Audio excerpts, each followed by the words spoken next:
하나님 말씀 누가복음 1장 1절입니다. 우리 중에 이루어진 사실에 대하여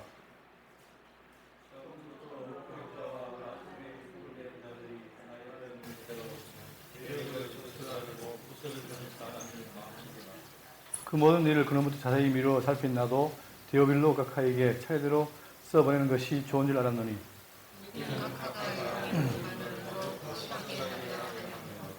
아멘.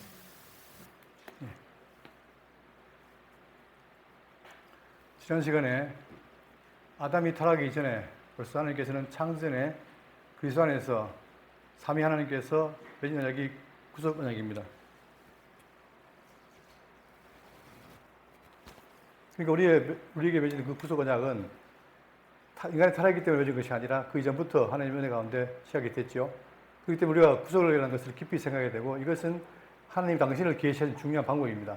그래서 성경에는 타락한 인간에게 장차 메시아가 온다, 그리스도의 언약을 했죠.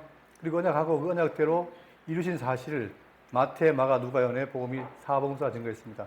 그러니까 그것은 뭐냐면, 제가 이번에 총회 가서 참 이게 놀라운 얘기구나 하는 걸 알았던 게 뭐냐면, 예수 그리스도, 저는 젊을 때 예수 그리스도를 믿었습니다. 그 말은 뭐냐, 예수 그리스도, 그냥 한 인격처럼 믿었어요. 근데 알고 보니까 성경이 뭐냐, 예수는 그리스도다라고 말하더라고요. 그 말은 뭐냐면 예수가 누구냐, 그리스도다 이거죠. 그러다 보니까 그 예수 그리스도라는 말 속에는 단순하게 그냥 고유명사, 인간에 대한 인격체를 말하는 게 아니라 그분은 그리스도이시다. 따라서 그분 속에는 뭐냐, 왕도 되고 선지자, 그 다음에 제사장, 이러한 내용이 있습니다. 그러니까 우리가 예수를 그리스도 한다는 얘기는 뭐냐면 그분이 왜 오셨는지에 대한 것도 알게 되고, 그걸 통해서 내가 그분을 뭘로, 죄인 내가 그를 그리스도로, 내 구세주로 믿고 되게 되는 거죠. 그렇기 때문에 기독교인들은 뭐냐면 이 예수를 그리스도로 믿는 것이 너무 중요하고 아는 게 중요합니다. 자, 사복음서가 말하고 있죠. 마태, 마가, 누가, 요한, 그죠? 마태는 왕의 힘을 말하고 있고, 마가복음은 종을 말하고 있고, 누가복음은 인자, 사람의 아들, 그리고 요한복음은 하나님을 증거하고 있습니다.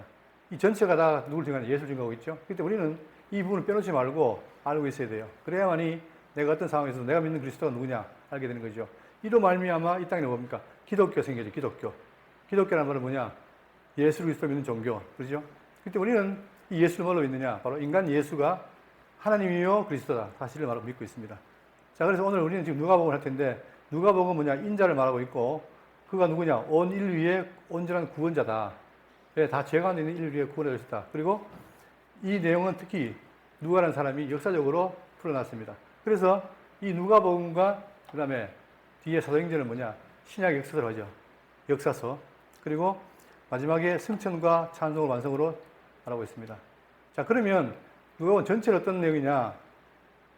여러분, 제가 지금 강론 때마다 이 계열을 쓰는 이유가 뭐냐면, 우리가 어떤 걸 볼 때 위치를 알아야 돼요. 그러니까 누가복음은 사복음서 가운데에 있는 누가복음인데, 이 복음은 내용이 뭐냐? 첫 번째. 자, 첫 번째는 인자의 등장과 준비.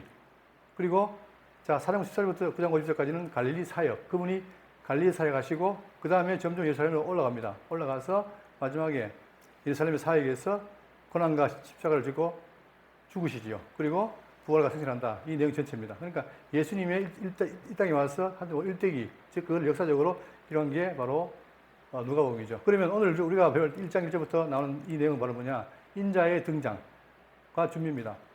자, 등장을 말하기 위해서 뭘 준비하느냐? 지금 오늘 첫 부분은 뭐냐? 세례요한을 준비하죠. 세례요한이 온다. 왜?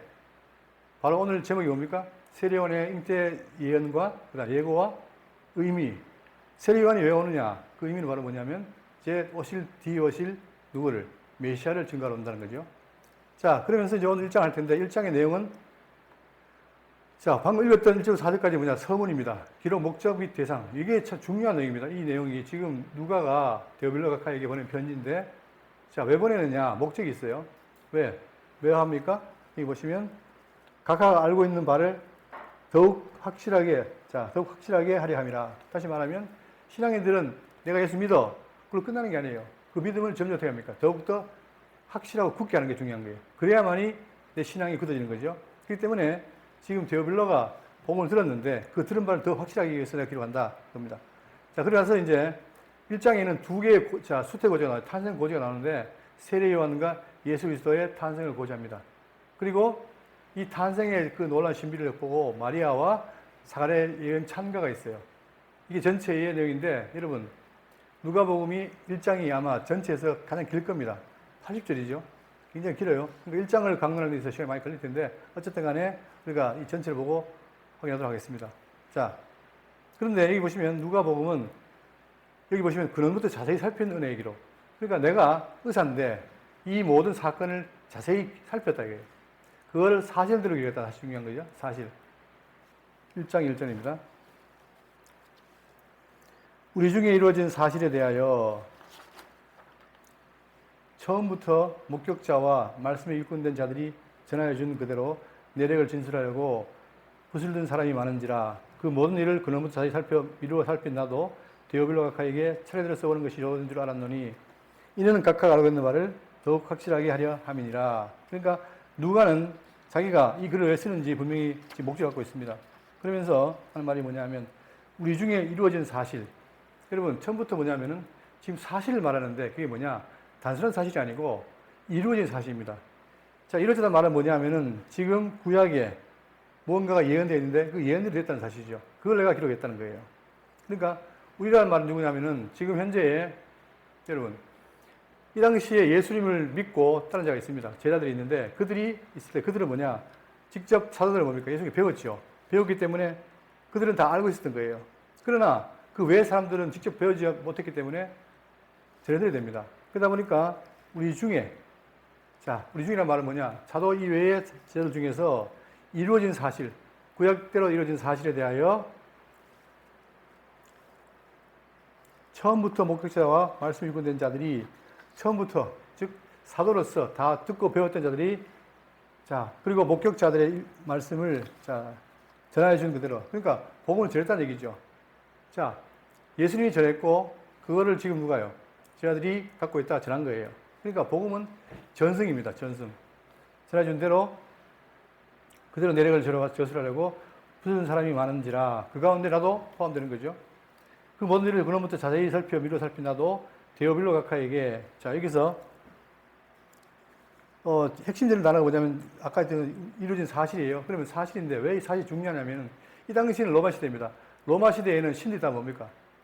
신들이 신앙에 나오는 신들인 거예요. 그러니까 직접적으로 있었던 신이 아니라 인간이 필요에 의해서 만드는 신입니다. 머릿속에서 만드는 신이죠. 자기가 일상생활에서 필요한 부분이 있다면 그걸 신으로 대체한 거예요. 그러다 보니까 모든 신들이 신화란 말입니다. 신화. 그러나 지금 우리가 말하고 있는 이 복음은 신화가 아니라 사실이다. 즉 구약의 하나님이 언약하신 대로 오신 데 이룬 것이다. 그거죠. 그렇기 때문에 이 사실은 뭐냐? 우리에게 시사바가 큽니다. 그러니까 그 당시에 있던 모든 신화들을 깨부수는 철학이 아니라 사실이라는 사실을 강조하면서 데오빌로 각하에게 차례대로 써보는 것이 좋은 줄 알았노니 이 데오빌로에 대해서 여러 가지 의견이 있는데 이 데오빌로가 누군지 정확히 모릅니다. 그러나 어떤 사람은 그 데오빌로를 가명이다 내지는 상징적인 사람이다 또는 도미티안 황제의 조카다 등등 해서 이 데오빌로를 많이 표현하는데 어떤 사람은 데오빌로가 데오스 필로스 다시 말하면 신과 사랑한 자 따라서 말해서 주를 사랑하는 사람들을 위해서 기록했다라고 하는 말도 있습니다. 그러나 많은 설들이 있지만 중요한 것은 이 데오빌로가 실존 인물이지만 누군지는 몰라요. 정확히 이 사람이 알 수 있는 게 없어요. 그렇기 때문에 어쨌든 간에 누가가 자기가 알고 있는 데오빌로 각하에게 보낸 편지입니다. 편지 보내면서 이는 각하가 알고 있는 바를 더 확실하게 하려 함이니라. 여러분 바울도 그 말을 했죠. 너희가 어떻게 배워 확신에 거하라 한 것처럼 이 당시에 많은 사람들이 예수에 대한 얘기를 듣고 믿습니다. 그러니까 지금 데오빌로도 알고 있어요. 누구를? 예수를 그리스도로 알고 있습니다. 알고 있지만 그 알고 있는 바를 어떻게 해요? 더 확실하게 하려 함이니라. 그러니까 복음 바로 그런 거죠. 우리가 내가 다 알아 끝나는 게 아니라 계속 그 알물 증폭시켜야 돼요. 알물 더 확실할수록 내가 더 굳게 믿어지고 이 믿음이 확실해지는 거죠. 그러나 사람들이 그렇지 않고 나는 믿어. 그걸로 끝나버려요. 끝나버리면 생명이 없습니다. 그러니까 우리는 이 예수 그리스도에서 알고 배우고 또 배워서 확신에 거해야 돼요. 바울도 그 말을 했고. 그래서 지금 이 기록 목적은 바로 뭐냐? 알고 있는 바를 더 확실하게 하려 합니다. 그러니까 더 배워라 이 말이죠. 여기 보시면 누가입니다. 누가. 이 저자가 누가지요? 의사입니다. 이방인이고. 그러니까 특이하게 지금 이 복음서 가운데 이방인이 기록하고 있는 거죠. 자, 그런데 그가 아주 세밀하게 구체적인 관찰을 보유하고 있어서 그걸 기록한 거예요. 또 이방인이었고, 수인자는 데오빌로 각하였고. 자, 그 핵심이 바로 뭐냐면, 배운 바를 확실하게 하려고. 자, 그런데 많은 사람들이 의문을 갖습니다. 과연 누가가 그 성경을 기록할 자격이 있는가, 이 말이죠. 그랬을 때에 우리는 뭘 봐야 되냐면, 보세요. 이 누가는 의사로서, 자, 비록 열두 사도에 속하지 않았지만 신약 성경 중에서 누가복음 사도행전 꽤 깁니다. 전체 27%를 기록했습니다. 그러니까 자, 철저한 고정 능력이 있었고 또 바울과의 긴밀한 통역을 통한 사도의 권위가 확보됐어요. 그러니까 성경에 보면은 바울이 누가를 자기의 동역자라고 합니다.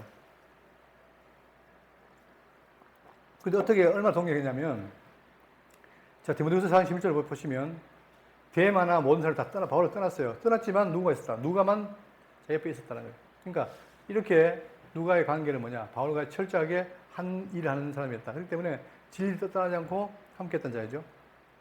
그리고 의사의 약자로서 지적 영향이 뛰어났고 정밀한 문학적 표현력과 갖춘 인물이기 때문에 초대교회와 후대 신학교로부터 비록 사도는 아니었지만 복음서와 교회사를 기록할 자격이 있다고 충분히 인정받는 자였습니다. 그렇기 때문에 그는 동역자로서 충분히 듣고 배워서 이 복음을 기록할 자격을 가진 자였다. 자, 그러면 왜 기록했느냐 하는 것인데, 역사적 사실성을 확증합니다. 여러분, 우리가 다른 사람도 마찬가지지만 누가는 뭐냐? 이 역사적 사실을 말한 거예요. 다시 말하면 철저하게 구약의 언약대로 이루어졌는가, 그걸 말하는 거죠. 그래서 여기 보면은 중요한 단어가 뭐냐면 차례대로 기록했다. 차례대로. 딴 사람들은 이것저것 대충 앞뒤를 막 섞어서 했지만, 그러나 누가는 철저하게 차례대로 기록했습니다. 역사적 순서대로. 자, 그렇기 때문에 이것은 신화가 아니라 또 철학이 아니라, 다시 말하면 우리가 믿는 신이 역사에 나타난 뭐에 의해서 하나님의 언약에 나타난 확실한 인물임을 증거합니다. 그렇기 때문에 우리는 이걸 통해서 이 구약의 성경의 내용이 사실임을 알게 되는 거죠. 그래서 자, 그 확인함으로 신앙의 확신부여입니다. 확신부여. 우리가 신앙이라는 것이 뭐냐? 다른 게 없죠. 믿음은 뭐예요? 들으면서 사는 겁니다. 근데 그 들음은 그리스도의 말씀이에요. 그 말씀이 기록되어 있죠. 뭘로? 역사로. 그렇기 때문에 역사를 배운다는 건 뭐냐? 그리스도를 확신하는 거죠. 그래서 자, 배운 바를 확실하게 하기 위해서 기록했다. 그리고 바로 그것은 구약 예언의 성취 선포입니다. 다 마찬가지지만 마태, 마가, 누가 예언이 다 마찬가지지만 전부 다 뭘 바탕하는 거죠? 구약을 바탕해서 그 예언이 성취됐다는 사실을 선포하는 게 바로 이 누가복음의 특징입니다. 자, 그리고 알고 있는 말을 확실하게 아까 얘기한 것처럼 바로 그건데, 지금 성경은 뭐냐? 요한복음 31절처럼 내에 대해 증거했다는 거예요. 내에 대해서. 그런데 내에 대해 증거했는데 이 증거한 것이 그냥 가만히 있는 게 아니라 그 증거한 사실이, 자, 그 사실을 내가 들음으로 뭐가 됩니까? 뭐가 생기죠? 믿음이 생겨요. 자, 믿음이 생기고 그 다음에 그 믿음이 내가 더 배움으로 확실히 이런 겁니다. 그러니까 우리는 날마다 살아가면서 막연하게 하는 게 아니라 하나님의 말씀을 듣고 배움으로 내 신앙이 커지는 거예요. 그래서 늘 말씀드리지만 내가 귀로 들은 말씀이 이제는 귀로 들은 게 아니라 눈으로 보는 것처럼 확실해지는 거죠. 기독교 신앙이 왜 어려우냐? 막연하게 믿기 때문에 어려운 거예요. 그러니까 하나님이 계신지 안 계신지도 모르겠고, 그러니까 이제 문제인데, 그러나 성경은 뭐냐? 배워 확신에 거하라. 이게 바로 핵심이죠. 그것처럼 누가도 지금 이거를 기록함으로 데오빌로 각하가 알고 있는 말을 더 확신해 가기를 원하는 것이다. 그러면 데오빌로처럼 여러분과 저도 지금 누가복음을 배우는 마음이 뭐냐? 다른 게 아니라 내가 알고 있다로 끝나는 게 아니라 알고 있던 말을 더 확실하게 하기 위해서. 여러분 그러겠죠? 내가 지난 거 알았는데 또 들으니까 또 새로워요. 그게 뭡니까? 그걸 놓친 거죠. 놓친 거를 또 듣고 새로우면서 아, 정말 예수는 그리스도구나 하는 걸 깨닫고 내가 그분을 나의 주로 모시는 것. 이것이 반복이 돼야 되죠. 그러니까 오늘은 이번에 배울 때 이걸 배웠다 알았다면 다음에는 또 이걸 알고, 그렇게 해서 우리의 믿음이 정녕 차려서 확신해 가는 것이 중요합니다. 그렇기 때문에 우리의 삶에 있어서 이 확인을 하지 않는 것은 아주 위험하죠. 그러니까 날마다 살면서 확인을 해야 돼요. 자, 5절입니다. 유대왕 헤롯 때에, 유대왕 헤롯 때에 아비야 반열에 제자가 한 사람이 있었으니 이름은 사가랴요. 그의 아내는 아론의 자손이니 이름은 엘리사벳이라. 자, 역사적으로 이게 다 차례대로 얘기를 하다 보니까 누가가 그때가 언제냐? 유대왕 헤롯 때에. 여러분, 복음서를 이해하기 위해서 로마의 황제의 그 계보와 그 다음에 황제에 의해서 분봉하게 된 누굽니까? 이 헤롯 대왕. 왕가를 알아야 되죠. 그때가 바로 헤롯 대왕 때입니다. 그때에 아비야 반열의 제사장 한 사람이 있었으니, 자, 이때 반열이라는 말은 뭐냐면, 자, 성경에 매일 봉사를 위한 어떤 그 제사장 직무 순서가 있습니다. 그 순서에 따라서 지금 하는데, 아비야 반열의 제사장 한 사람이 있었으니 이름은 사가랴요 그 안에는 아론의 자손이니 이름은 엘리사벳이라. 사가랴와 엘리사벳이라는 사람이 있습니다. 이 둘이 부부인데 둘 다 지금 있는데 그 중에 사가랴가 제사장인 거예요. 그때에 이 두 사람이 하나님 앞에 의인이니 주의 모든 계명과 규례대로 흠이 없이 행하더라. 여러분, 근데 이 두 사람을 소개할 때 성경이 뭐라고 하냐면 이 두 사람이 하나님 앞에 의인이니, 자, 의인이다. 여러분 어떤 생각 드십니까? 성경은 뭐다? 의인은 없나니 하나도 없다. 근데 왜 의인이냐? 저도 한때 이걸 읽을 때 굉장히 이게 의문스러웠습니다. 왜 의인이라 했을까? 그런데 뭐라고 했습니까? 여기 앞에 전제가 누구 앞에? 하나님 앞에 의인이란 말입니다. 그러니까 객관적으로 봤을 때 이 사례도 죄인이죠. 죄인인데 하나님 보시기에 그 의인이라는 거예요. 어떤 의미에서? 주의 모든 계명과 규례대로 흠이 없이 행하더라. 그 어떤 사람이냐? 주의 모든 계명과 규례대로 흠이 없이 행하더라. 이 말은 뭐냐면 원래 죄인이었는데 그가 어디에? 하나님의 말씀의 계명에 어떻게 해서 철저했다는 거예요. 무시하지 않고 그걸 따랐다는 거죠. 그러다 보니까 물론 계명대로 살면 어떻게 됩니까? 내가 뭐가 드러나요? 계명은 나를 죄를 드러나게 하는 거죠. 그러니까 살 수가 없습니다. 계명대로. 그렇지만 계명대로 못 사는데 그 뒤에 뭐가 있습니까? 규례가 있죠. 제사. 다시 말하면 이 규례는 뭐냐? 계명대로 못 사는 사람들에게 살 통로를 주는 거죠. 그러니까 철저하게 그러니까 자기 죄인을 깨닫고 어떻게 합니까? 하나님께 뭘 드려요? 규례대로 제사를 드린 거죠. 이게 바로 남다른 거예요. 여러분 왜 나라가 망합니까? 이스라엘이? 그들이 하나님의 말씀 무시하다 보니까 제사를 안 드리는 게 잘 안 드리죠. 그랬는데 이 사가랴와 그 다음에 엘리사벳은 뭐냐? 철저하게 주의 앞에서 모든 계명과 규례대로 흠이 없이 행했다. 따라서 그걸 하나님은 뭘로 봅니까? 의인으로 보신 거예요. 그러니까 우리도 여러분 의인입니까? 우리가 의인입니까? 너무 무겁게 하지 마시고. 우리가 의인입니까? 예, 성경에는 죄인이라고 하고 또 의인이라고 하죠. 그러나 지금 제가 질문 드린 건 뭐냐면 우리가 의인이 맞습니다. 왜 의인입니까? 내 공로가 아니라 나를 사해 주신 그리스도의 공로로 의인이 된 거죠. 물론 내 자신은 죄인이지만 그의 공로로 의인이 됐습니다. 그죠? 그랬을 때에 그가 뭘 하셨어요? 나를 위해서? 십자가 죽으셨죠. 그게 치사한 거예요. 그러니까 계명은 나를 죄인을 만들어서 내가 죽었지만 그러나 그분이 십자가 죽으시는 제사를 통해서 내가 살아나는 것처럼 이 계명과 규례는 밀접한 관계가 있는 겁니다. 그런데 사가랴가 뭐냐? 제사장으로서 철저하게 하나님의 말씀을 새기고 어떻게 했다? 규례대로 살았다는 거예요. 그걸 하나님이 얻어봤다는 사실입니다. 그러니까 이 사가랴는 뭐냐? 막연한 사람이 아니라 그 당시에 굉장히 나라가 어두웠지만 하나님 앞에 순종하고 겸손한 사람이었다. 그런 걸 알 수 있죠. 자, 그 이후에 엘리사벳이 잉태를 못함으로 그들에게 자식이 없고 두 사람의 나이가 많더라. 여러분, 우리나라에도 이 자식이 없는 게 참 어려움이지만, 그러나 유대인은 뭡니까? 유대 나라에는 어떻게 돼요? 자식이 없으면 그게 수치입니다. 그렇기 때문에 그들에게 자식이 없다는 건 굉장히 불행한 것인데, 이 엘리사벳이 의인이었지만 뭡니까? 자식이 없는 거예요. 그리고 두 사람의 나이가 많은 거예요. 마치 아브라함이 100세 될 때까지, 이삭을 낳기 전까지 자식이 없던 것처럼 그렇게 자식이 없는 거예요. 자, 8절. 마침 사가랴가 그의 차례대로 하나님 앞에 제사장의 직무를 행할세.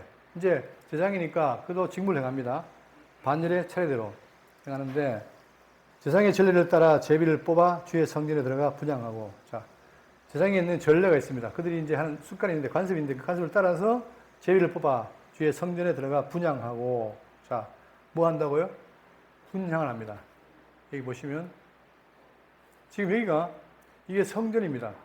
여기가 성소, 이 뒤쪽이 지성소. 여기 누가 들어가죠? 대상이 1년에 한 번 들어가고, 여기는 뭐예요? 제사장이 들어간 거죠. 그럴 때에 지금 사가랴가 뭐냐? 제사장이 아니고 제사장이기 때문에 여기 들어간 거예요. 들어가서 뭐 합니까? 이 향단에 향을 피우는 거죠. 분향하고, 자, 모든 백성은 그 분향하는 시간에 밖에서 기도하더니, 자, 여러분, 우리가 요한계시록 공부했지만 이 향이 뭡니까? 뭘 의미하죠? 향이.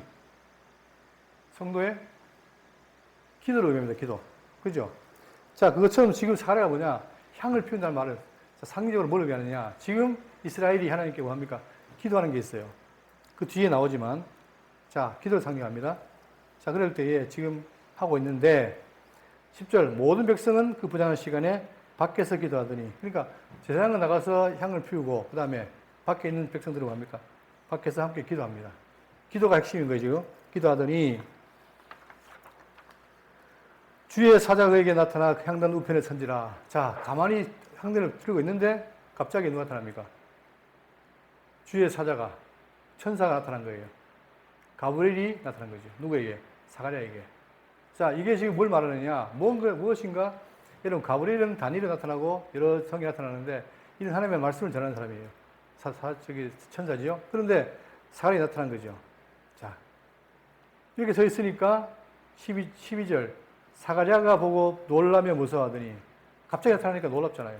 무서워하더니, 천사가 그에게 이르되, 사가랴여 무서워하지 말라. 너의 간감이 들린지라.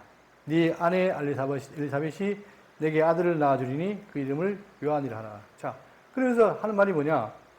천사가 하는 말이 뭐냐면, 무서워하지 말아라. 지금 네가 나타나는 걸 보고 무서워하는데 무서워하지 말라. 왜냐하면 너의 간구함이 어떻겠다? 들린지라. 아까 얘기했죠. 지금 사가랴가 뭘 피웁니까? 향을 피우고, 또 밖에서 백성들이 기도하고, 또 사가랴도 뭡니까? 뭘 본 거예요? 천사가 말하기를 너의 간구함이 들렸다. 다시 말하면 기도하는 것이 들렸다 이 말이에요. 자, 내 아내 엘리사벳이 내 아들을 낳아주리니 그 이름을 요한이라 하라.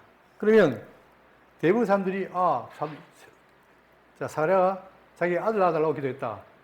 또 되지만, 그러나 여기서 우리가 단수로 하나로 볼 수 없는 게 뭐냐면, 물론 제사장으로서 아들이 없으니까 자기가 힘들었던 거 맞아요. 기도했겠죠. 그러나 더 나아가서 그가 누굽니까? 제사장이죠. 그러니까 이는 공적인 직무가 뭡니까? 백성들을 사야 되는 거예요. 그러다 보니까 자기 민족을 구원하신 메시아의 도래를 기도한 거죠. 그러니까 두 가지입니다. 아들을 낳아줄 것도 기도하고, 또 자기의 민족이 구원하는 메시아가 오라고도 기도하고, 복합적인 거죠. 그러니까 그 간구함이 어떻겠다? 간구함이 들린지라. 그런데 내 아내 엘리사벳이 내게 아들을 낳아주리니 그 이름을 요한이라 하라. 자, 그러면 간구함이 들렸는데 왜 지금 요한에 대해 이게 나올까? 그 이유가 있는 거예요. 이 요한과 그 뒤에 메시아 무슨 관계가 있을까? 바로 그게 핵심인 거죠. 지금 요한이 출생한 것을 예언한 것은 뭐냐? 바로 뒤에 올 메시아에 대한 관계가 있기 때문에 그런 거예요.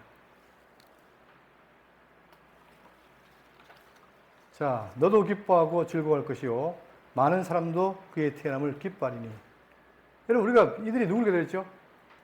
메시아를 기다린 거예요. 근데 왜 세례 요한이 난 것을 기뻐했을까? 이게 분리된 게 아니라 사실입니다.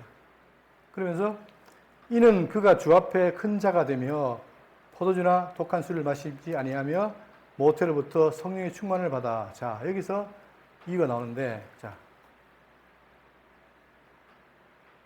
여러분 여기 보세요.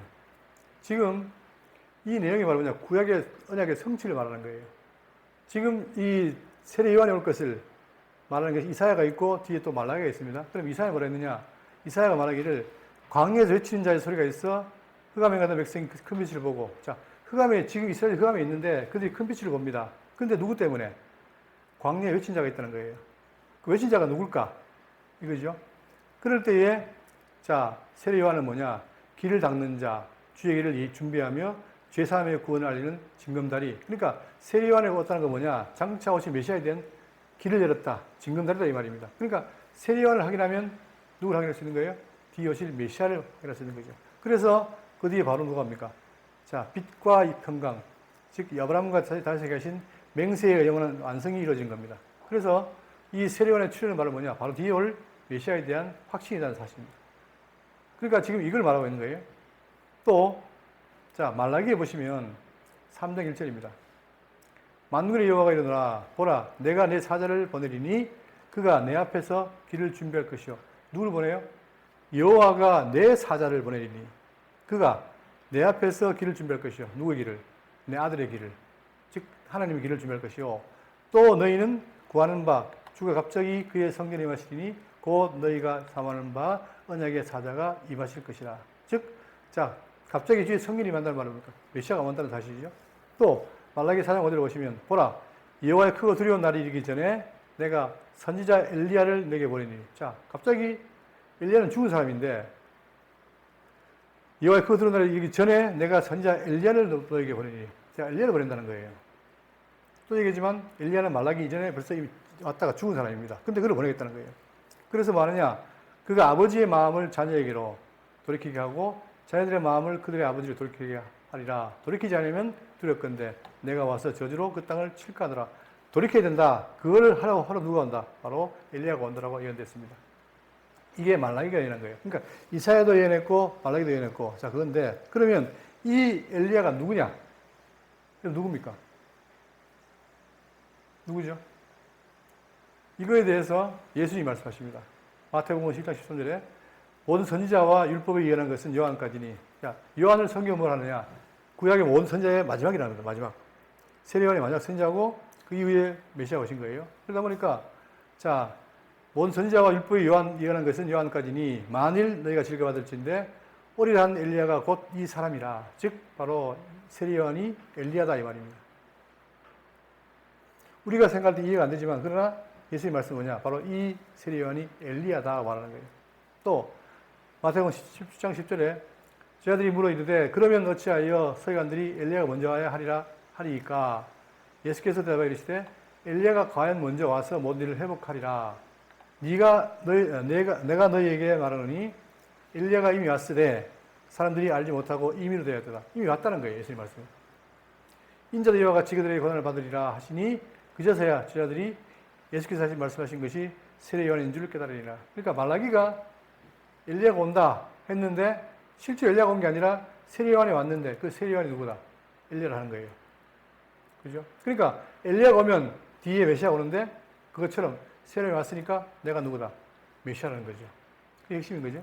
자, 그러면 여기서 왜 그러면 세례요한과 엘리야를 연결시키느냐? 비교 관점이 있습니다. 여러분, 선지자 엘리야와 세례요한의 관계인데 엘리야는 구약이고 세례요한은 이제 마지막에 왔죠. 이럴 때에 복장과 외모가 같습니다. 털옷과 허리에 타죽띠를 띤 그 모습이 같은 거예요. 그리고 사역 장소가 외곽 광야예요. 그리고 사역 중심이 뭐냐? 우상 숭배에 빠진 이스라엘을 회개 축구를 합니다. 마찬가지로 자, 세례요한의 핵심이 뭡니까? 회개하라 천국 가까웠느니라. 그러니까 회개를 시키는 거죠. 그것처럼 같은 원리고 또 권력과에 있어가지고 대립했을 때 지지 않고 어떻게 합니까? 자, 엘리야는 아방과 세변의 죄를 담대히 지적했습니다. 마찬가지로 세례요한은 헤롯 안디바의 불의의 죄를 지적하고 순교했습니다. 그 다음, 자, 구속사적 사역에서 역할이 뭐냐? 하나님께 백성의 마음을 돌이킵니다.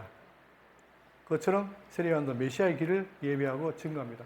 그렇기 때문에 지금 세례요한과 엘리야는 다르지만 하는 일이 같아요. 그러니까 모든 백성들 어디로?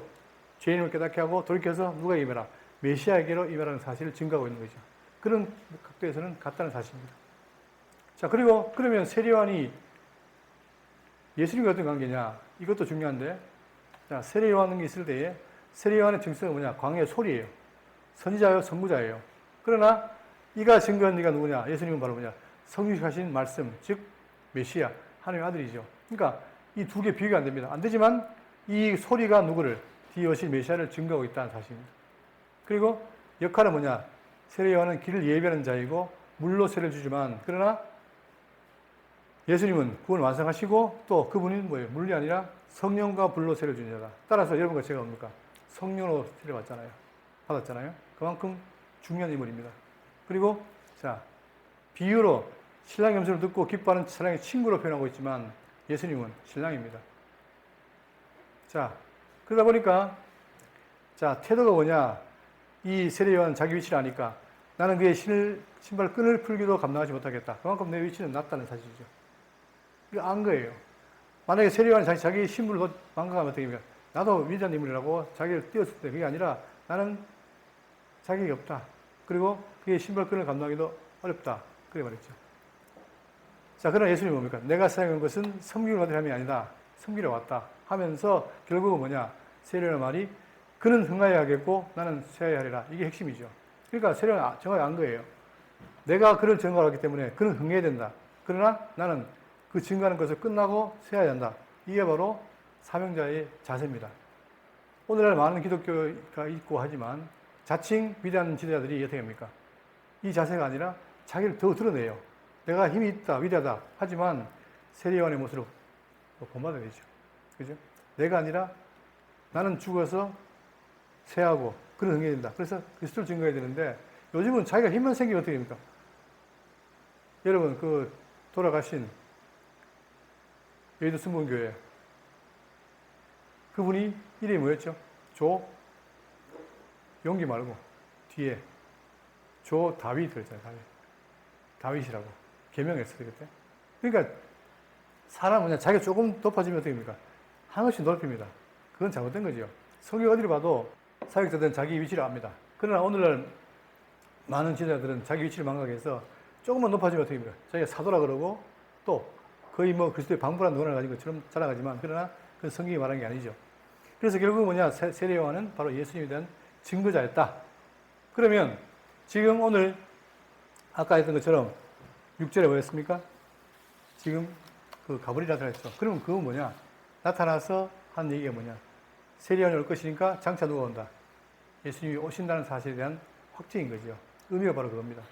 그러니까 지금 이 사실을 다른 복음서 달리 누가복음은 사실대로 기록한 거예요.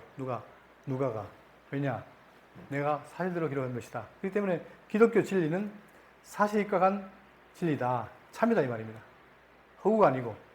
그러나 많은 사람들이 지금도 기독교를 믿으면서 신화적으로 믿는 분이 있어요. 그건 문제가 있죠. 기독 신화가 아닙니다. 사실입니다.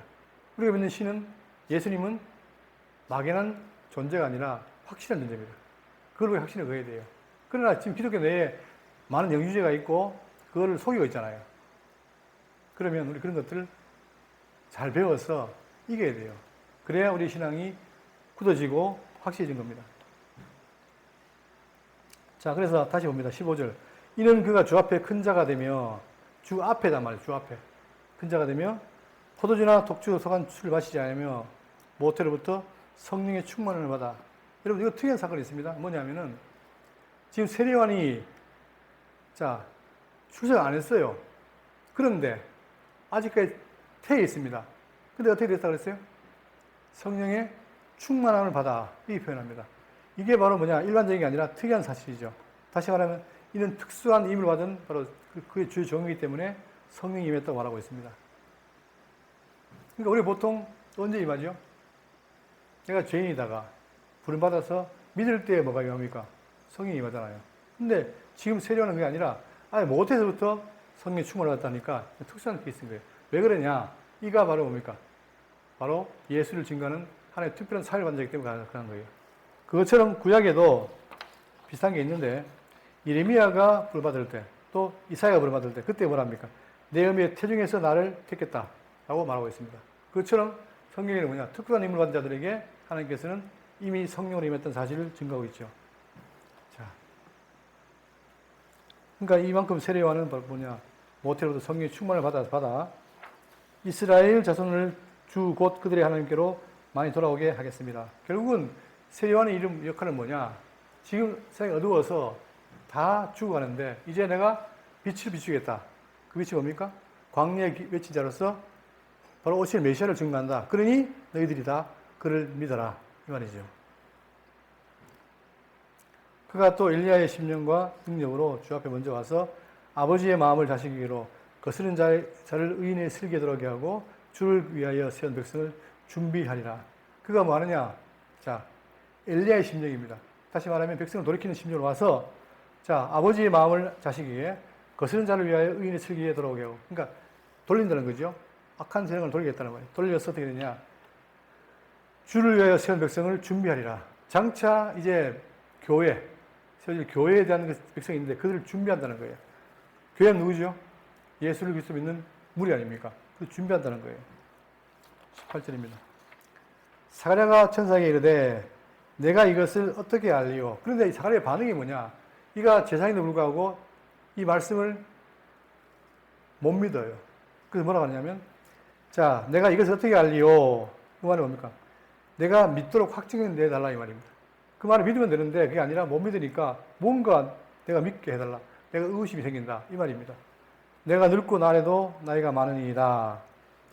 천사가 대답하여 이르되 나는 하나님 앞에 서 있는 가브리엘이라 이 좋은 소식을 전하여 네게 말하라고 보내시는 받으라. 그러니까 이게 하나님의 말씀이다.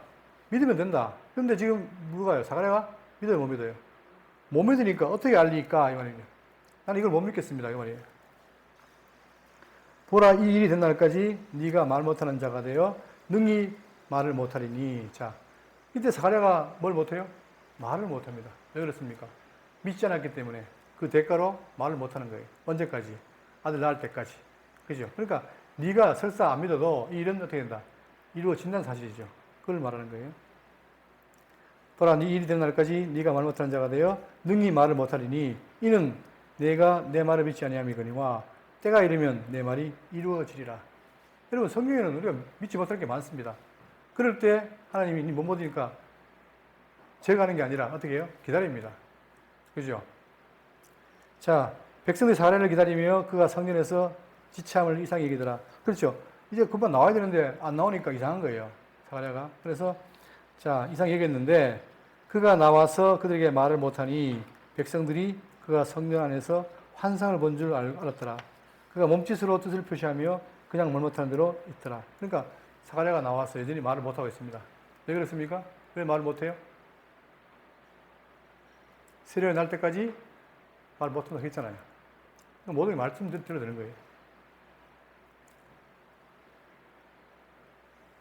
그랬더니 23절 그 직무의 날이 다 되매 집으로 돌아가니라. 이제 사가랴는 자기 일을 끝내고 집으로 돌아갔습니다. 그 사이에 있던 게 뭐냐? 바로 지금 누가가 데빌로 가카에게 차례대로 내가 사실을 증거한다. 왜? 그 확신을 가하기 위해서. 그처럼 지금 첫 번째가 바로 뭐냐? 차례 첫 번째가 뭐냐? 사가랴의 사건입니다. 이를 통해서 뭡니까? 장차 누가 온다? 메시아가 온다. 그 메시아가 오기 전에 누가 온다? 네가 아들 낳는다. 세례요한. 이 세례요한은 엘리야와 같은 인물이다 하는 거죠. 그래서 사람들을 죄 가운데서 옮기게 한다. 그리고 뒤에 메시아 길을 예비한다 했죠. 자, 그 말을 감당하기 위해서 지금 사가랴에게 될 일을 말해주고 있습니다. 자, 그랬더니 24절 이후에 그의 아내 엘리사벳이 잉태하고 5달 동안 숨어 있으며 이르되 자, 드디어 뭐가 됩니까? 여러분, 이게 지금 한 줄로 있으니까 가능하고 보이지만 엘리사벳이 뭐예요? 나이가 많아요. 경소권이었습니다. 그러면 애를 낳아요, 못 낳아요? 못 낳죠. 불가능한데 엘리사벳이 잉태를 해요. 누구 말대로? 가브리엘 말대로. 가브리엘의 말이라는 말은 하나님의 말씀처럼 된 거예요. 자, 잉태하고 5달 동안 숨어 있으며 이르되 주께서 나를 돌아보시는 날에 사람들 앞에서 내 부끄러움을 없게 하시려고 이렇게 행하심이라 하더라. 이렇게 하면서 결국은 엘리사벳이 누구를? 아기를 잉태하게 됩니다. 자, 이게 누구라고 그랬죠? 세례요한이죠. 그러면 오늘 우리는 자, 첫 번째 사실 가운데 사가랴가 예언을 듣고 자기 아내가 잉태했습니다. 이거는 뭘 가른다고 했습니까? 장차 오실 메시아에 대한 보냄받은 자에 대한 출현인 거죠. 자, 그것처럼 누가복음의 특징이 바로 뭐냐? 이런 사실들을 자세히 기록해서 누구에게? 데오빌로 가카에게 배운 바를 확실하게 하기 위해서. 그러면 여러분 우리도 다 알고 있다 생각하지 마시고 자세히 보셔야 돼요. 예수님의 출생이 뭐냐? 바로 그 앞에 누가 왔다? 길을 예비하는 자. 즉 세례요한이 왔다. 그죠? 그것은 뭡니까? 뒤에 오실 메시아가 하나님의 아들이 맞다는 사실입니다. 이걸 지금 우리에게 확인해 주는 거죠. 그러니까 우리가 믿는 이 복음이 그냥 막연한 것이 아니라 구약의 예언대로 온 것이다. 자, 그걸 증거하기 위해서 어떻게 했습니까? 지금 누가는 첫 번째 이사야의 예언, 두 번째 말라기의 예언을 들었잖아요. 그죠? 그러니까 이것은 우리가 이 머릿속에 나온 신화처럼 인간의 머릿속에 나온 게 아니라 객관적으로 역사의 사실에 의해서 된 것이다. 그러니 그걸 잘 믿고 나가야 된다. 이거입니다. 그럼 우리도 철저하게 대우장로교회 성도님도 뭘 하느냐? 말씀의 객관성, 진리성을 통해서 확인하고 그분이 믿어진다면 우리 믿음이 더 굳어지겠죠. 그래서 여러분과 제가 이 어두운 시대에, 속이는 시대에 속지 말고 더욱더 말씀에 집착해서 이 말씀이 진리라는 사실을 확인하고 그 속에 승리하는 삶 되시기를 바라겠습니다. 기도하겠습니다.